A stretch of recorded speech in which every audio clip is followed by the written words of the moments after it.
a secret museum of the esoteric, the private library of shadows, all taking place in a world forged from mystery and caught between logic and myth. You are entering ParaReality. Hello, and welcome to the mysterious world of ParaReality, a world that can only be found on the frequency between our reality and the reality that lies beyond it, just out of reach. A reality where everything unknown is a mystery. I'm Sandman, and I'm your host. Good evening, everybody, and thanks for joining me in the secret bunker one more time for another episode of your favorite podcast, ParaReality. Man, I've got a special treat in store for you guys tonight. It's very rare that I get the chance to interview a government insider, but that's the case this evening. Well, sort of, kind of. You'll see what I'm talking about here in a few minutes. My guest tonight is Mr. Keith Thompson. He's an author, independent journalist, talk radio host, former TV talk show host, and former U.S. Senate staff member. His articles have appeared in the New York Times, Esquire, San Francisco Chronicle, Idaho Statesman, and the Pacific Sun. He's also the author of Angels and Aliens and Leaving the Left. His latest book is called The UFO Paradox, the Celestial and Symbolic World of Unidentified Aerial Phenomena.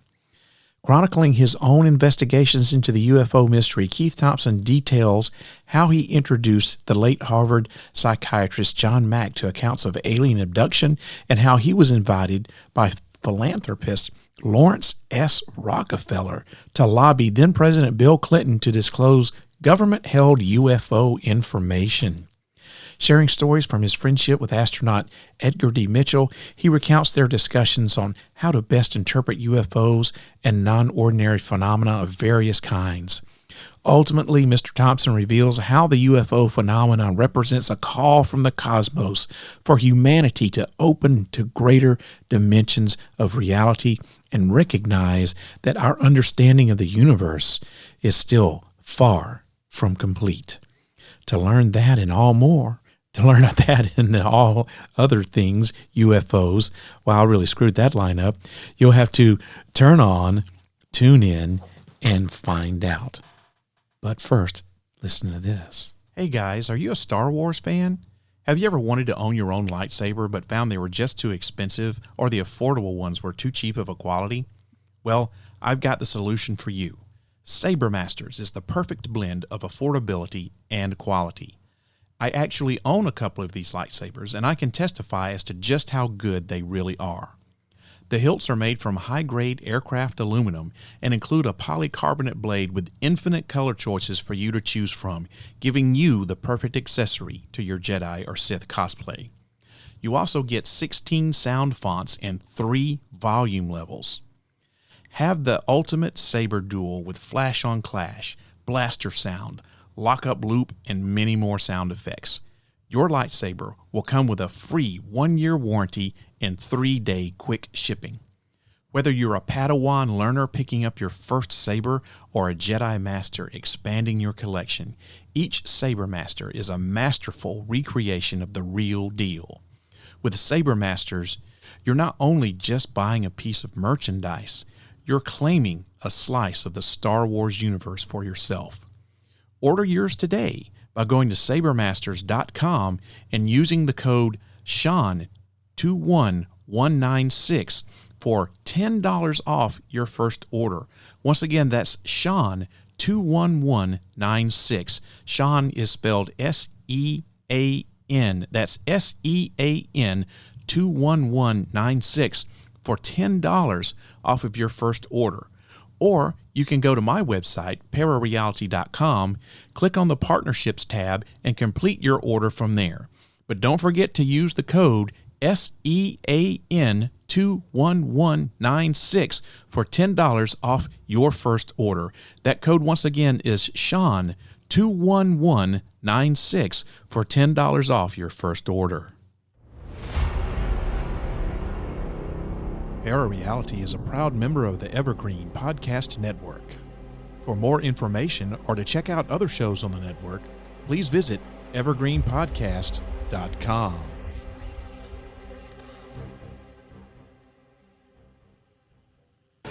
Broadcast from a secret bunker somewhere outside of Nashville, Tennessee.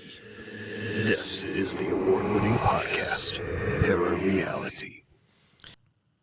All right, everybody, I've already introduced him once, but I'm going to reintroduce him again. My guest tonight is Mr. Keith Thompson. He's an author, an independent journalist, and a former U.S. Senate staff member. He's the author of several books. His latest is The UFO Paradox, The Celestial Symbolic World of Unidentified Aerial Phenomena. Mr. Thompson, welcome to the ParaReality podcast. Sandman, it's great to be with you. I appreciate the invitation, and I'm looking forward to talking with you and your listeners.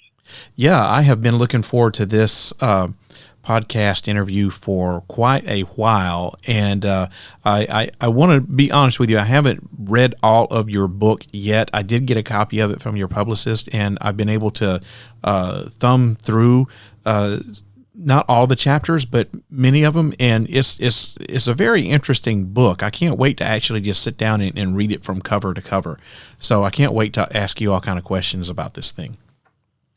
Well, it's interesting, not having read it all. I thought I knew what I'd written until I went into a sound studio last month to actually record the audio book, which will be out. Going to be out a little later. There's nothing quite like, you probably know, as a voice guy, the broadcaster. Well, in my case, I wrote the book. I worked with an editor and put it to rest and sent it to press. Mm-hmm. And then in the process of standing in a studio with headphones on and literally reading 78,000 words. It was, I walked out. I said, well, now I know what my book is about. I heard myself recite it. It's the old oral tradition that our ancestors did, sitting around in caves with the flame. It tells stories and let the shadows flash against the wall, against the drawings and so forth. So, I've learned that a book is not really finished just because it's on the paper. A book takes on a life of its own, which is what we're doing right now. We're creating the book in terms of a conversation about the book. Exactly. Now, your book is titled UFO Paradox, and what makes the UFOs paradoxical? That's the key question, and there are many aspects that do. But what I answer it a couple of ways. For me, that the primary paradox is that the UFO events simultaneously appear as physical objects in all the ways that pass muster as physical or material objects. They show up on radar. Mm-hmm. They make ground indentations. They cause burns, including burns on the bodies of witnesses and conjunctivitis. People have watery eyes, pink eye. And the radar and other sensors and eyewitness testimony, military and so forth. So there's that part of it. It's a physical object, which leads people to think that it's probably made of nuts and bolts and high tech, and it may well be alien spaceships that are just a little more advanced than ours. Mm-hmm. The problem is with that, or I shouldn't say the problem, it's more that the other side of it is these are also psychic events. I say to people, these are psychic events, and they go, well, but aren't they real? Aren't they physical? I said, I didn't say they're not physical. They're physical and psychic. In that, here's an example. There was a witness in Hudson Valley, New York, back in the 80s, a man named Dennis Sant, who was one of many witnesses of a really massive display of these aerial events called UFOs. He drove for 20 minutes looking out his driver's window at this, craft that appeared to be everything like Steven Spielberg predicted in Close Encounters of the Third Kind. And over that 20 minutes of witnessing this, seeing this apparent object, he went through a life review process, a reliving of his life in a way that would not be the case if you're just driving along and look at the bus, that's in the other lane. You're not going to necessarily be called. You're not going to receive some kind of calling that of a very deep psychic kind. We don't often review our entire lives with panoramic insight. So he reported that, and I cite that because it's emblematic of an aspect of this. So the paradox is it's physical, and it involves the paranormal in the sense that it challenges our prevailing materialist paradigm that really downplays consciousness. My approach to this phenomenon is we're not going to get out of this in terms of reaching any serious understanding until we wrestle with the implications for consciousness that telepathy and clairvoyance and precognition and psychokinesis all are real phenomena, and they are part of the UFO phenomenon. So it's the both and quality, the physical object and psychic, that makes this a really challenging phenomenon to study and investigate. So your approach to that is I'm not going to say it's unique, but not a lot of people, because I've talked to other people who have very similar beliefs as yours about the whole paranormal aspect of UFOs. But with today's topic of UFOs or UAPs, we'll get into those definitions here in a little bit. With that being a little bit more mainstream, do you find that when you talk about the paranormal aspect, when you include that in with your conversations with people about the UFOs, do you find that even people who are ufologists are they kind of like, whoa, what are you talking about here? Where is this coming from? Well, yeah, there are some who are reluctant to, and many of them are quite sincere. They don't really understand the paranormal dimension. I'm not sure. We really can't explain what happens in the paranormal per se. We still don't understand the so-called mechanism. Can anybody understand the paranormal, really? That's exactly right in terms of interpreting how it really functions. But I have a lot of compassion for the sort of mainstream physically oriented researchers who are investigating this. Many of them come from the physics department, so to speak. They have an engineering background, and they take enough heat in their lives simply taking the UFO phenomenon seriously as potential galactic visitors. And so when you tell them that the phenomenon has been appearing throughout history, that it seems to appear in different cultures according to the belief systems of specific cultures. When you bring in the evidence, you talk about in indigenous cultures, the role of the shaman, the healer figure who goes into trance for the tribe, for the community, and finds lost objects and cures illnesses and gets divination, does divination for the whole community by interacting with beings at the lower and middle and upper levels of the shamanic universe. When you bring all that in, they kind of say, it's hard enough for me to be taken seriously just because I'm talking about the propulsion systems of potentially advanced alien craft, and you bring in evidence that of this kind. And I go, well, I'm an empiricist. I didn't set out to follow the paranormal dimensions of the UFO phenomenon because I didn't know about them. But I've been following this from the 6th grade when I gave a current events report and my class about the UFO phenomena. And I came away from that with encouragement by my teacher, who simply said, great report, Keith. It's obvious you've been paying attention to this and you're learning a lot. My main advice with any subject, but especially with one like this, follow the evidence wherever it leads. And so I followed it into the paranormal because the phenomenon presents paranormal dimensions that are not necessarily on our maps of reality.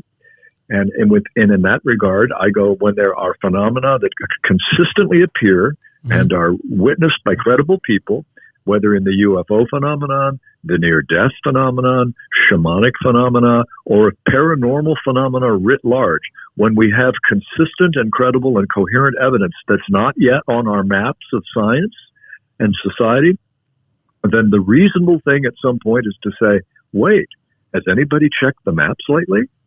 Are our maps up to date? They're not up to date. Yeah. So I'm actually simply saying the phenomena are real, the territories are real. We need maps that show us that there is such a place called North America. We wouldn't leave North America off a map. We wouldn't leave South America off a map. But once upon a time, Europe didn't know about North and South America, so they weren't on the map. They discovered the territories, so they entered the map. I'm saying we're discovering that there's more to reality, and so our maps need to start to show it. It's a very interesting point of view. I like that. I like your analogy. So I remember when there was a time when Ferdinand Magellan and Christopher Columbus had maps of the ocean, and there'd be a line drawn and arrows off to the side, and say, "There be the sea monsters. Yep. There be the sea serpents." Mm-hmm. Well, the sea serpents was a metaphor for the unknown, right? For the potentially dangerous abyss that would swallow us up. And it's true that some explorers did get swallowed up. The oceans can be pretty unforgiving, but the explorers got through, and arguably they discovered, say, North America, or they found North America. Right. You could say North America was not in danger of not being discovered. It was already known to those who were here, but it wasn't known to the Europeans. So I'm not making a political point. I'm simply saying that the maps of reality are never fully, they're not complete. And I'm not saying we're ever going to be complete, because who knows, each time we resolve a situation and we gain more insight into the nature of reality, nature seems to say, good, you haven't even begun to scratch the surface. Keep paying attention. Right. And so you have been into this since you were in the 6th grade, and you gave that report. So you've been doing it a long time. I'm sure that your views have changed over the course of the decade. So how have your views changed, or have they pretty much remained the same? Well, as I say, I started out by giving a classroom report in the 12th grade. The sixth grade. I was 12 years old. And the procedure, the protocol, where each of us, over a period of time, my classmates and I would be responsible for taking a class session and leading the current events report on a particular issue. Mm-hmm. It was at a time I was living in Northwest Ohio, where I grew up, and in neighboring Michigan, Hillsdale, Michigan, there was a Hillsdale College. There was a UFO sighting over 3 or 4 days that the late Walter Cronkite of CBS Evening News, for at least 2 nights in a row, led the evening news by saying, "Good evening, this is Walter Cronkite of the CBS Evening News." He had that memorable voice, and he said, "The Hillsdale, Michigan UFO sighting continues to unfold in remarkable ways. Now we go to Bob Schieffer, who's on the site." And so I was fascinated imitation by that. there. Not a bad one. If you remember Cronkite, he was really he was known as Uncle Walter. It was at a time before we had the niche, cable universe of CNN, MSNBC, and Fox, and there were just 3 alphabet networks at night, and Cronkite really was the major voice. He was king. Yeah, he was king. And so anyway, I covered this. I brought in clippings when it was my time, and I told about a particular sighting. And one of my classmates, after I told sort of the details and tried to convey what I found spellbinding by it, one of my classmates said, "Okay, Keith, do you think that we're being visited by aliens? Are these spaceships from outer space?" And I said, "Well, I don't know. And that's what some people think they are. That's one interpretation." And in that answer, I remember giving the answer, and I used the term interpretation. So somehow I had an intuitive understanding the difference between observations and then how to interpret the observations. But we have to keep the observations. What people report are lights and what seem to be craft and craft landing in ways that are not consistent with anything. Sometimes they report beings that do not appear to be human. So then the question of where they come from, what their origins are, is the obvious question. So another student said, "Well, by the way, what was interesting about this case is that one of an Air Force consultant named J. Allen Hynek, who had been contracted by the Air Force, he was an astronomer from Ohio State University. He was brought in to analyze and report on it and to do his job. And he made an interesting observation. He said, "I can't explain all of these. I mean, there are a complex number of sightings and incidents reported. But as for the one at the edge of town, I had a chance to visit, and I noticed there's a swamp there near the edge of town. And so it's conceivable, possibly, maybe." He emphasized all those terms, possibly, maybe, could be, to make it conditional. He said, in that case, it could have been swamp gas. And swamp gas is a natural phenomenon that is based on the decomposition of natural phenomena such as leaves and trees and vines, and there's chemical methane or other dioxide, various kinds of gas are given off, and they can be luminescent. There can be lights around swamps. So swamp gas and lights are ancient part of folklore. So in any case, the reporters who listened to him give this comment at a news conference, he was mortified when they jumped out of their seats, left the news conference midway, went out to their payphones and called their news bureaus and said, Hynek cites swamp gas. That's the explanation. And the people of Michigan said, whoa, wait a minute. We may be rural, but we're not rubes. We know that what we saw was not just swamp gas. Right. And the truth is, Hynek didn't say all of it was swamp gas. So I brought all this into my report. So one of my fellow students said, well, what do you think they saw? And I said, I don't know. And I wasn't punting the football. I wasn't dodging the question. I simply didn't know what it was. But I added, it doesn't sound like swamp gas. Swamp gas does not cover all of the stuff, all of the sightings. And it was at this point that my teacher, that my report was over. She came up and stood next to me, as she often did, whoever was giving the report. And she said, I think what Keith is saying to us, class, is that in matters such as this, that involve things that are unknown, it's important to keep an open mind and to ask relevant questions. Right. And then she turned to me and she used my whole name in the way that a teacher often will. She said, Mr. Thompson, that was a fine report. You have the makings of a solid journalist or a scientist or even a detective. And then she said what I told you before, follow the evidence wherever it leads. And she kind of waved her hand with enthusiasm. And that was a very powerful and defining experience for me as a 12-year-old, because I came from a family where I was encouraged to think for myself and so forth, but I had never yet met an adult who was so affirming of my natural impulse to be curious and to follow the news. And I took it as a kind of benediction or a blessing. Many people will report that they had a bad teacher somewhere along the way who discouraged them or conveyed that they were stupid, and then they took on that story for their whole life. They hated school. They decided never to read. Teachers can be very influential. Well, this is a teacher who, at least on that day, was having a very good day and being very optimistic and encouraging me. So I came away from that with a sense of, no, not that I'm a UFO researcher. I didn't set out that day to solve this.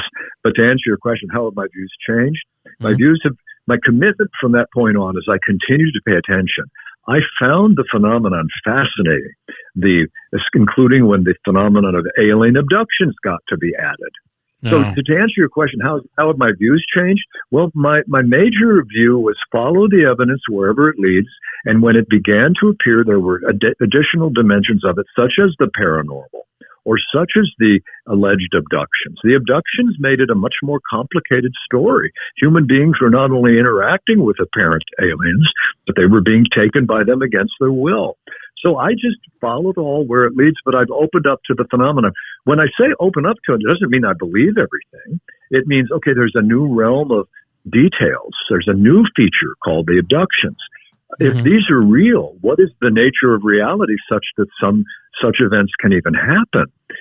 And people can consistently report these interactions, and they do not appear to be mentally damaged people. The studies have been done showing that there is no evidence of a certain kind of psychological disorder or malaise called alien abduction disorder. No.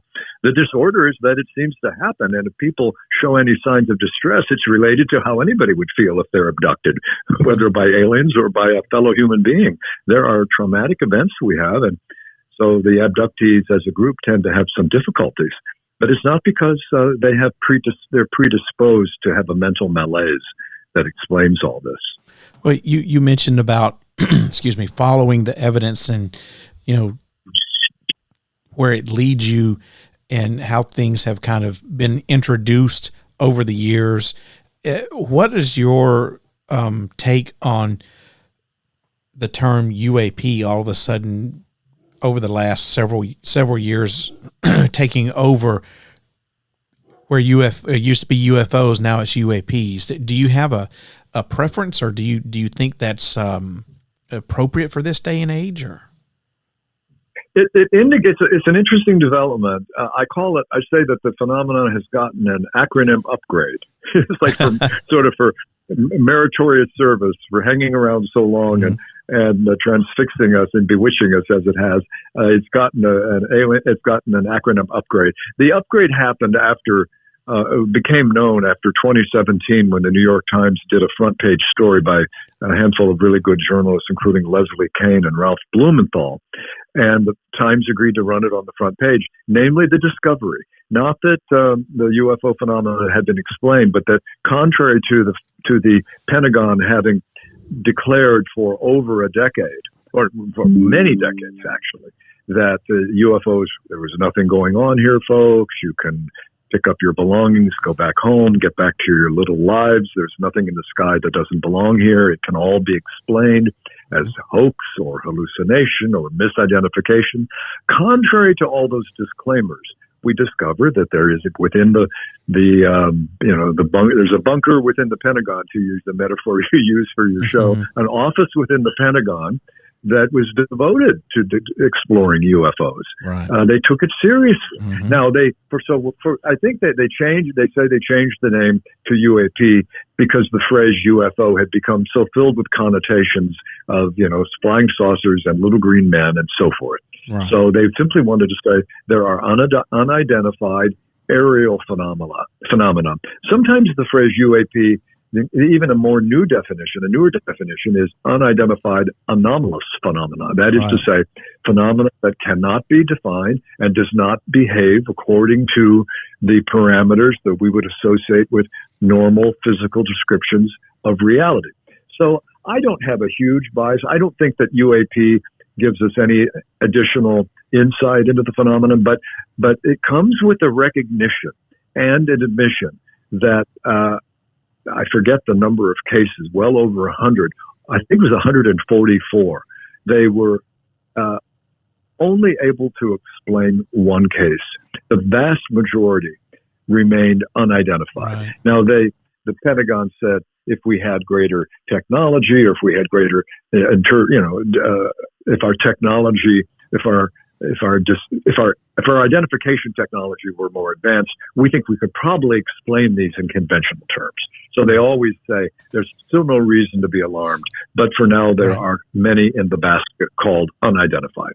And that's why I think this subject is now, there's far less of an intrinsic scoffing factor, ridicule factor. There's a sense, and in which there is a stigma associated with this phenomenon. You may remember from the movie Close Encounters with the Third Kind, the opening scene when the air traffic controller had three different airlines were all citing something unidentified. And after taking the reports on it, the air traffic controller with the headset on said to each airline, United 431, do you wish to report an unidentified flying object? And then he had to wait, and he repeated it. United, do you wish to report a UFO? And the voice came back, Tower, negative. And with two or three other airlines, the same response came back. No, sir, I do not. Negative, that's negative. And one of the airline pilots said, negative, I wouldn't know what to report. And the air traffic controller said, understood. I don't either. The point was those pilots were reluctantly coming to the conclusion that if they were to report a UFO, they would suddenly be faced with reporters on their doorsteps when they found out where they lived and chased down the street to say, do you believe in little green men? And it's not a good career enhancing move if you're an airline pilot. Yeah, for sure. So let's jump ahead a little bit here, and let's talk about your time in the as being a staff member for the U.S. Senate. Now, I know that you had the opportunity to lobby then President Bill Clinton to kind of, I guess, disclose some information about government-held UFOs. How did all that come about, and how receptive was President Clinton to this? Well, I received a surprising phone call after my first book, Angels and Aliens, was published. It was my first attempt to delve into this. I had already decided, based to some large extent on my successful class report as a sixth grader, I said, I want to be a reporter. I want to be a writer. I want to be a journalist. I was influenced by Woodward and Bernstein, who, tracked the Watergate scandal, clue after clue, and anyway, so I thought that this was good investigative journalism is supposed to do. So anyway, I wrote my first book, which is no longer in print, and I received a phone call one day from the New York philanthropist Lawrence Rockefeller, one of the 4 or 5 Rockefeller brothers, and he was known for his interest in philosophical issues and conservation. He said he had my book on his desk, even as we spoke. And he said, he made an interesting comment. I could still remember the sound of his New England or North Atlantic Northeastern voice. He said, Mr. Thompson, you take what I would call a big picture approach to this phenomenon. Do I have that right? And I said, well, please call me Keith. And he said, well, then please call me Lawrence, and we'll have all the formalities out of the way. But you take a big picture approach. And I said, well, if by that you mean I have come to extend the boundaries of this phenomenon to include the near-death phenomenon and parapsychological phenomena and so forth, I said, you're exactly right. And he said, well, those are all fascinating things. We could have many good conversations about those because I'm particularly interested in the near-death phenomenon, he said, because he'd had friends who had gone to the brink of death and come back with remarkable stories, which is very common to the near-death experience. But he said, I'm calling about something a little more specific and more pragmatic. I am assembling a team of researchers that I would like you to join. I'd like you to come to a private conference in Wyoming. And he told me the dates. And he said, I'll give you all the details on how to get there and make it happen. But I'm going to reach out to the new administration. The Clinton administration at this time was new. They were 2 years into their term, and Bill and Hillary Clinton had both expressed interest. They both had responded positively when they were asked, "Are you going to try to get to the bottom of the UFO phenomenon?" Like President Jimmy Carter had been asked, and he made inquiries and was not successful in getting anything tangible. The Clintons said that they hoped to do so, and they both had an interest in the subject. So Rockefeller said, given that interest, maybe we can make this could be the right timing to try to get the administration to do some positive work on greater transparency and releasing some of the unnecessary classification. So we met. I was delighted to say yes to his invitation and went to Jackson Hole, Wyoming, to the family ranch, beautiful rustic area. And he asked me to come 2 days early before the conference began. He said, I would like to talk with you about this issue of consciousness and this larger matrix that you define that really looks at the sense in which we're not going to explain the UFO phenomenon without a fundamental change in our worldview, our paradigm of science, which was my argument and still is. So I went out early. We had some very rich conversations, including he wanted to know about the near-death experience. And separately, I don't think we have time to go into it here. Maybe you can have me back another time. But I had a near-death experience of my own in my 20s, a near-drowning experience off the coast of Hawaii. And I experienced dying with existential certainty.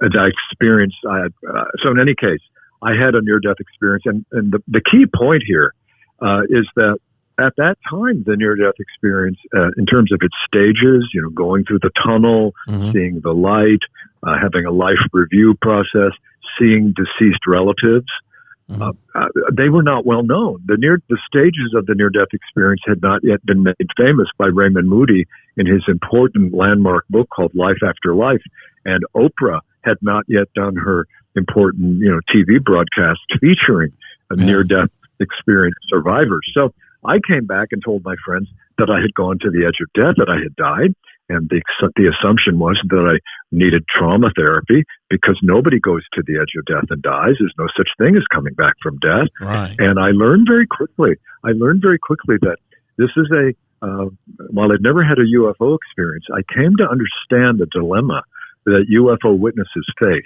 because they do face a lot of ridicule and scorn, or at least skepticism. Sure, yeah. I learned myself, you don't talk casually at a party about coming to the face-to-face with death and seeing your deceased relatives and then coming back to your body. Yeah. It's not a real good way to break the ice at a party. No, it's not. Learned that the hard way. So let me just tell you quickly. Rockefeller, the team at the Rockefeller Ranch decided to press forward on the Roswell, New Mexico case, where there was an alleged crash that was definitely a crash. It was alleged to be alien. And so we made an inquiry. He made an inquiry to the heart of the beast, so to speak, and the federal bureaucracy, the military bureaucracy, came back sometime later and said, we've investigated, we've looked at it. There's no reason to doubt the official story that it was a weather balloon gone awry. Nothing to see here. Rockefeller was something was missing in that story. And maybe it was naive to think that the very people who might have a stake in keeping this all covered up would be interested in responding affirmatively to a request to make it all known. But it was an attempt. And interestingly, it was discovered that after they sort of pushed away the inquiry in that way, said there's nothing that happened there that wasn't explainable, we discovered later that 5 years of government records relating to the Roswell incident at Roswell Air Base simply disappeared. They were expunged. Wow. So the very inquiry caused a cause and effect situation, where as a result of the inquiry into what had happened, the records related to it suddenly went missing, including 2 years prior to the Roswell incident. Yeah, so imagine that. Something happened. Something happened at Roswell. Something crashed. If it wasn't an alien craft, then it was some kind of top secret military craft. Or maybe there's one school of thought that says a Russian military craft got through the Straits of Bering, the Bering Straits. So it's unknown, but it was not a weather balloon. I can say that with almost certainty. But what it was is not yet known. So were the Clintons open to what it was you were trying to say? Were they making active strides? The Clinton science advisor, Dr. Gibbons, was very interested. He received a box of books. He did the homework. He was a very sincere representative of President Clinton, and he said, "Oh my goodness, I had no idea that the evidence for this phenomenon is so robust," which is exactly what happens when people overcome the initial laugh factor, the laughter curtain, and are willing to really look at the evidence. Something's going on. He felt that, but you can only push so far. So the answer to that is the people around some of Mr. Rockefeller's closest associates felt disappointed that if Clinton wanted to make this if he wanted to push this further, he could have sent ripples through the federal bureaucracy and says, I'm not taking no for an answer. If I need to come to Roswell myself. But you can understand why a president with only 2 years in his administration probably would have gotten a lot of pushback from his own people. Said, Bill, you want to move ahead on national health care. You want to move ahead on environmental issues. Do you want to make your administration singularly focused on UFOs? Is that how you want to spend your capital? That's what he would have gotten. And Bill Clinton, I'd say, pretty clear, was a pretty solid political animal. He didn't want to make his administration. He knew that there were other fish to fry, so he didn't push. The word came back that this is all that they were going to do at the time, and Rockefeller didn't, issue any threats or anything. There's no threats that he could have. He simply it was a dignified public citizen who said, "Thank you very much. You can understand this doesn't end our interest.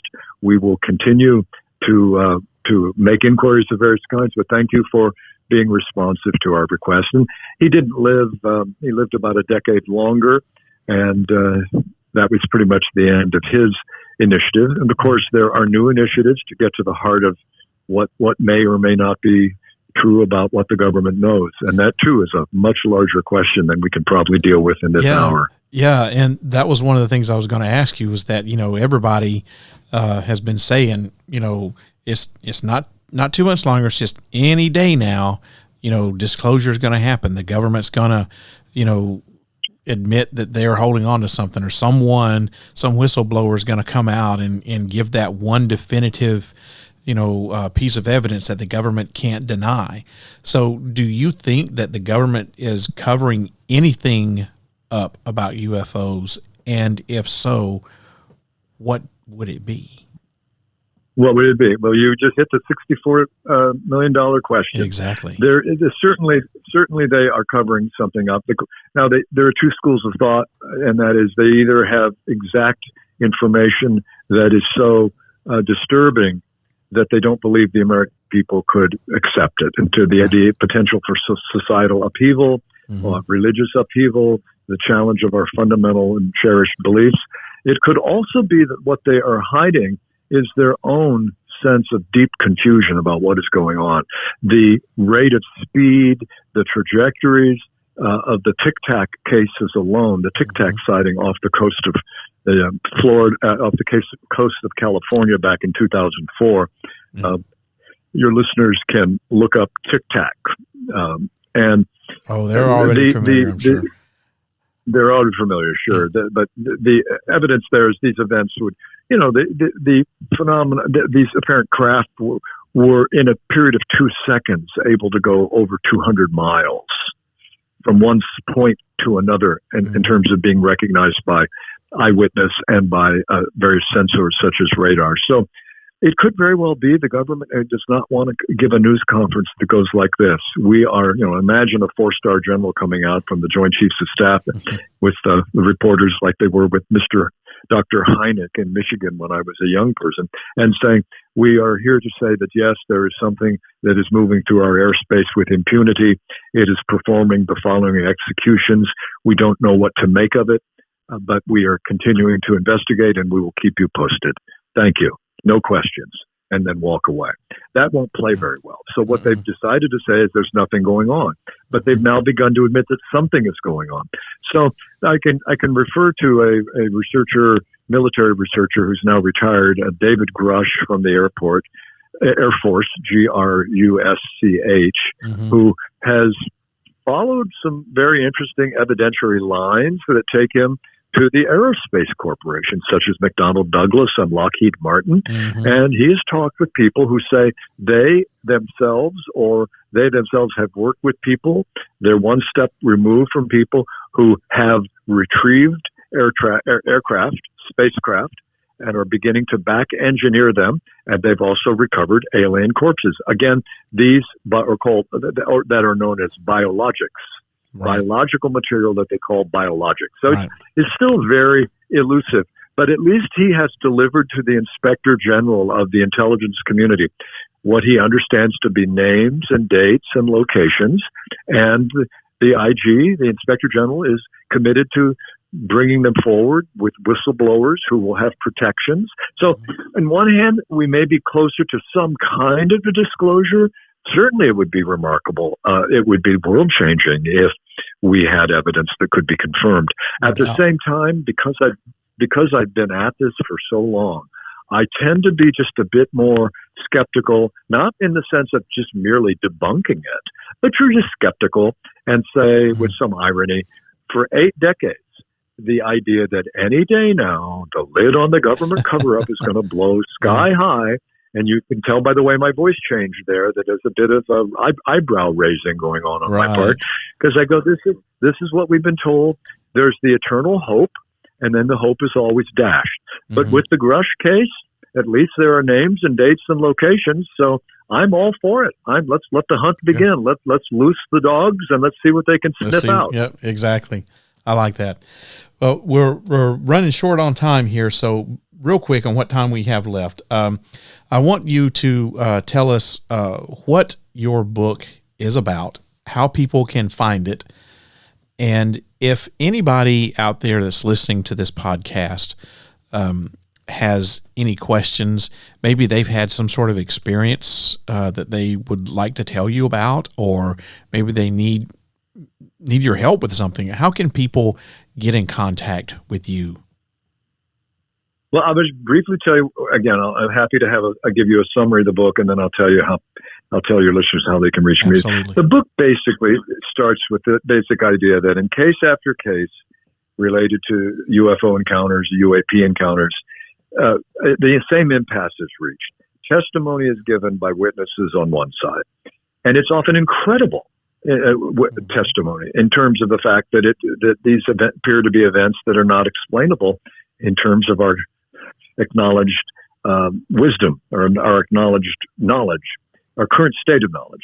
So there's the testimony from witnesses on one side, and then there's a tendency for dismissive responses from what I call agents of official culture in the media, in academia, and science that say there's nothing going on, such events can't happen, it's against the laws of nature. So there's an impasse that is reached. And in that deadlock, a host of other issues get raised, such as really the nature of mind and matter, the nature of consciousness, and who we are eventually.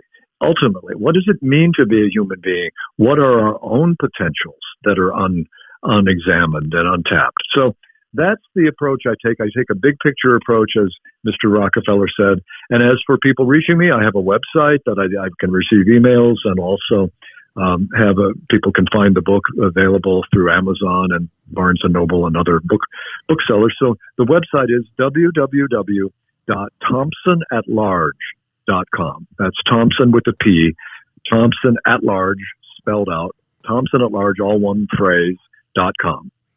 And I'd be happy to hear from people and share my thoughts. But the website also gives a way to order the book and keep this conversation going. And do you have any social media presence?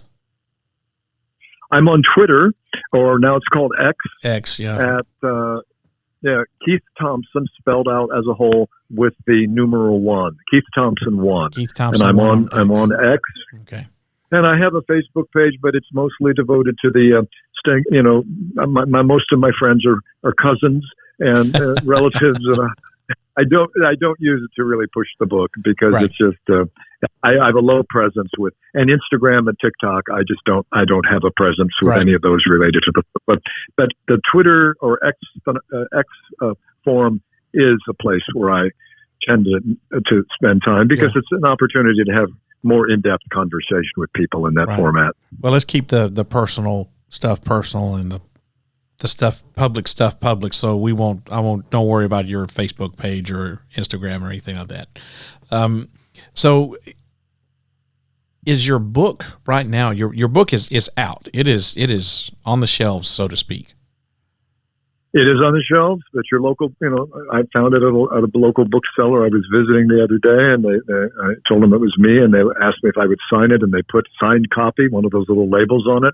Mm-hmm. So it's available at your bookstore, should be. They can order it for you. And again, Amazon and BarnesandNoble.com, both print and ebooks, for Kindle. And as I mentioned, there is an audio version. It's not quite out yet. It got delayed technically, but it should be by the beginning of August, which is coming up fairly soon, should be out. And so there'll be those who prefer the narrative approach, so they can listen to the book while walking and exercising and driving and so forth. It'll be out there as well. Well, Mr. Thompson, thank you very much for being a guest here on the ParaReality podcast. There's so much that we just touched the tip of, and there's so much more that we didn't even get to talk about that I would really like to extend an invitation to you to come back on at your leisure whenever you want to. You have an open invitation. I'd love to get you back on so we can talk about some more of this stuff, because you have number one, you've been doing it for such a long time. You have such a wealth of information, but you also have a very unique approach, which I really think is great, and it's a fresh approach, and I think we need more people like you out there. Well, I appreciate your openness to the larger approach, and I'm actually finding, maybe because of the interest in consciousness and human potential and meditation, people understand that we can change our consciousness through techniques like meditation and the techniques from esoteric, what used to be esoteric spirituality that most people had no contact with. We now live in a time when people say, oh, I'm spiritual but not religious. So I think there's a growing openness to including the fact that the near-death phenomenon is now a common topic. Many people have survived resuscitation attempts, and they come back with stories of having gone to a place like heaven. So I think there's a refreshing openness to this larger framework that UFOs may be a window into a larger universe that includes other related phenomena. I think you may be correct, sir. And I would love to get you back on the show so we can talk about that aspect as well. Okay. Well, I'd be glad to come back anytime. So I will stay in touch with you. Yes, sir. Everybody, my guest for this evening has been the remarkable Keith Thompson.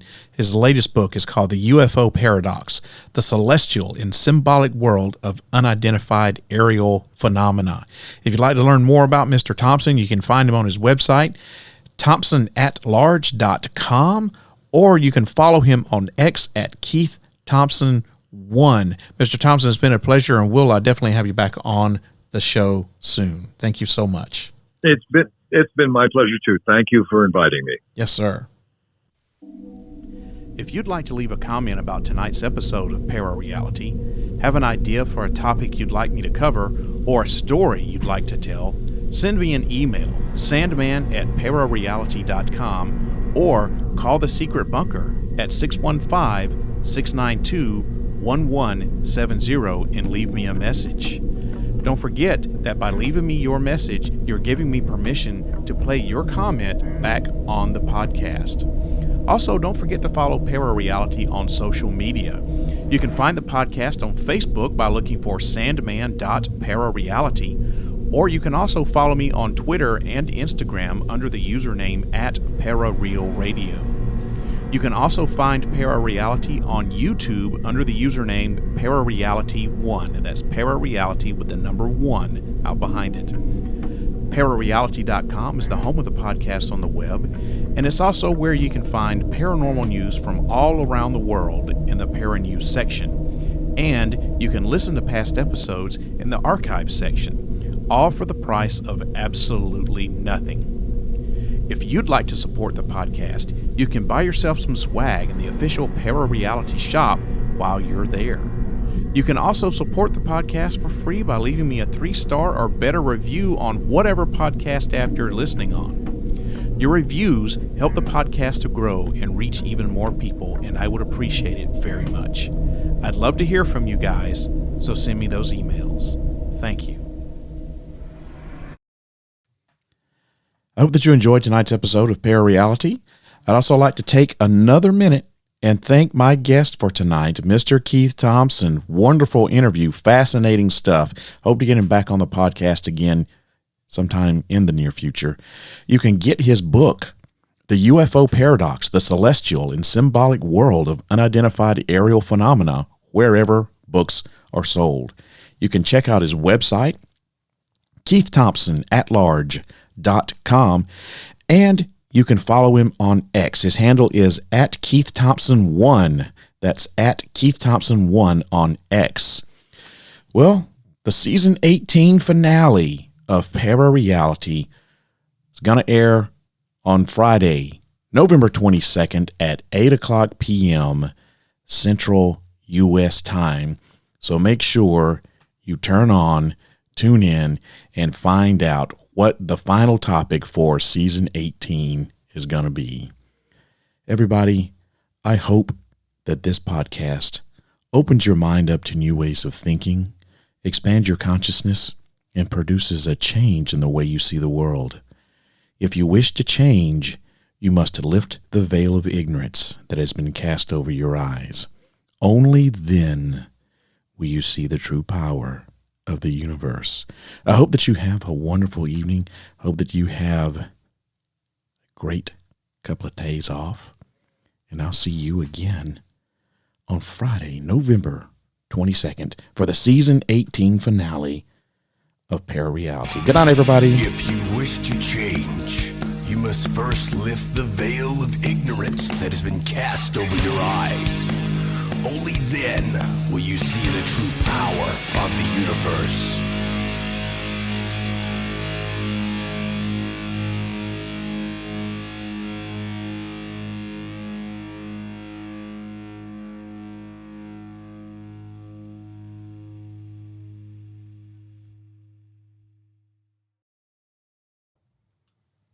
Hey, it's not over. Thanks for sticking around. I got something to tell you. Do you want to be a member of the Secret Sanctum? Well, if you do, there's only one way to do that. Somewhere on ParaReality.com is a link hidden in my website. And if you can find that link and click on it, you'll be granted access to the secret bunker, and you'll become a member of the Secret Sanctum. It's 100% free. It's not going to cost you anything. And once you become a member, you'll have access to some secret audio files and secret documents, some of which are exclusive only to ParaReality and the members of the Secret Sanctum. You'll also get a free ParaReality Secret Sanctum t-shirt. Just fill out the form and let me know what size you are, where you're located in your name, and I'll get that right out to you. So if you want to be a member of the ParaReality Secret Sanctum and have access to the secret bunker, find the link.